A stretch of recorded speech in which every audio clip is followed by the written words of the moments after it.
નમસ્કાર દર્શક મિત્રો, હું વિવેક કલોલા આપ સર્વેની YouTube ચેનલમાં હાર્દિક સ્વાગત કરું છું.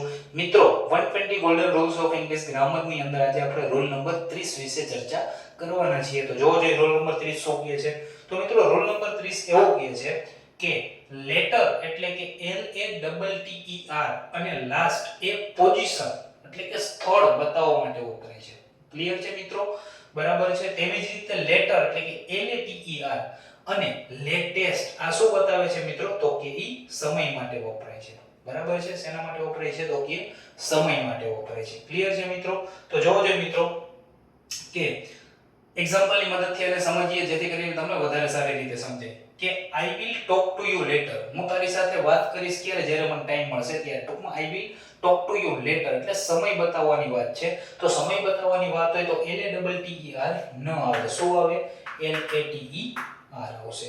ક્લિયર છે મિત્રો? બીજું સેન્ટેન્સ કે which is the last film you have seen. બરાબર છે. which is the last film you have seen. બરાબર છે. કઈ તે છેલ્લી ફિલ્મ જોઈ હતી?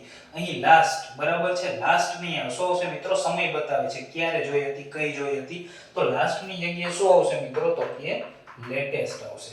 શું આવશે મિત્રો? તો કે લેટેસ્ટ આવશે. I was the latest student to enter the class. બરાબર છે. હું છેલ્લો વિદ્યાર્થી હતો ક્લાસની અંદર પ્રવેશ કરવાવાળો. તો લેટેસ્ટ એટલે નવો નો આવે. બરાબર છે. કયો આવે મિત્રો? તો કે લાસ્ટ સ્ટુડન્ટ આવે. શું આવે મિત્રો? લાસ્ટ સ્ટુડન્ટ આવે.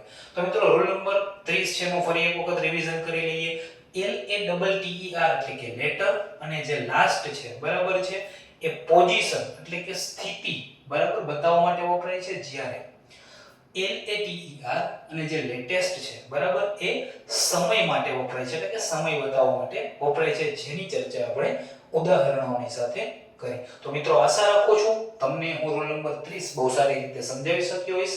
આવતીકાલે આપણે રૂલ નંબર 31 ની સાથે મળીશું. ત્યાં સુધી જય હિન્દ, જય Bharat, take care, good bye, thank you so much.